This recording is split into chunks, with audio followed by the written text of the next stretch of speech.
पुन्हा एकदा आपल्या रेसिपीमध्ये स्वागत आहे। आणि आज माझ्याकडे आहे ते म्हणजे मक्याचं कणीस। तर आज आमच्याकडे पाऊस पडत आहे बाहेर, त्यामुळे मी ठरवले आज मक्याचं कणीस बनवायचं, उकडलेलं पण ते थोडंसं वेगळ्या पद्धतीने। चला तर बघूया कसं ते। चला आता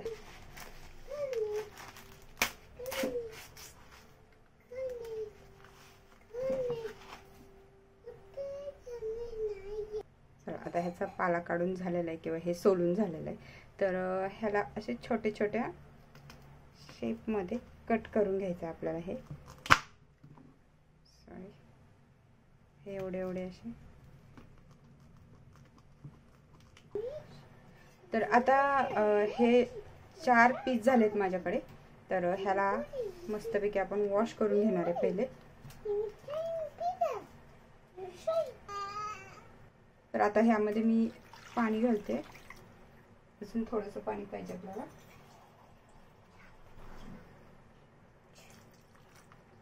एवढं पाणी सफिशियंट आहे ह्याला।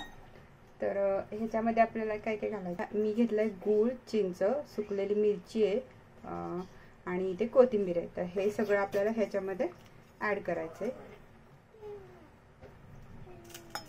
ह्या 2 मिरच्या, ही थोडीशी कोथिंबीर, आणि तुम्हाला पाहिजे तर तुम्ही टेस्टसाठी ह्याच्यामध्ये लाल तिखट पण ऍड करू शकता आपण। आणि मी थोडेसे चिली फ्लेक्स पण घालणार आहे।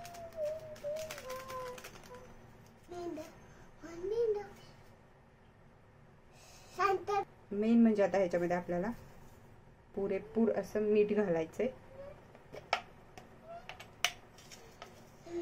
आणि हे मस्तपैकी आता उकडवायला ठेवायचे। चला तर आता हे मी झाकून ठेवले, त्यामुळे हे लवकर बॉईल होतात। मस्त असे उकडलेले दिसत आहेत। तर झाकण ठेवल्यामुळे पटकन उकडतात, जास्त टाइम घेत नाही। चला आता कॉर्न असेल, कणीस असेल, काय असेल ते उकडून रेडी झालेलं आहे। तर आता आपण ह्याला मस्तपैकी सर्व करूया। तर ह्याचं जे पाणी आहे ते सुद्धा ह्याच्यामध्ये ठेवायचं।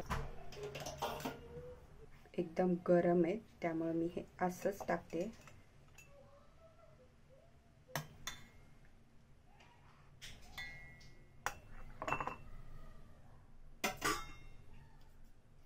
आणि ते तुमच्याकडे स्टिक असेल तर ही अशी स्टिक ह्याच्यामध्ये लावून घ्यायची आहे।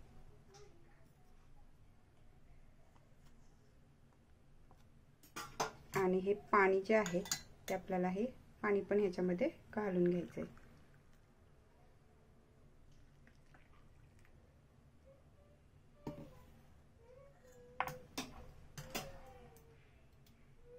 चला तर रेडी झाली आपली रेसिपी। थोडीशी वेगळी आहे पण खायला मात्र एकदम मस्त लागते। तुम्ही सुद्धा नक्की ट्राय करा। आपण नेहमीच काय उकडलेले कणीस खात असतो घरी, तर या पद्धतीने एकदा बनवून बघा आणि मला कमेंटमध्ये नक्की सांगा कशी झाली होती रेसिपी ते। आणि हां, महत्त्वाचं म्हणजे लाईक सबस्क्राईब करायला मात्र विसरू नका मंडळी। तोपर्यंत भेटूया नेक्स्ट व्हिडिओमध्ये। Tata bye bye.